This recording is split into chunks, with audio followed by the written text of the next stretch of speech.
Hello everyone. Today we talk about how to fix the app of Instagram. We go to settings.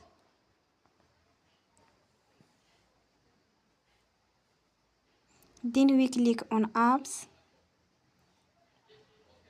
After that we search the app Instagram and we click. They will on for stop. After that we go to storage. Then we click on clear cache. In the end, turn your phone and you will restart your phone again. Don't forget to support us by like and subscribe. See you next time and thank you for watching.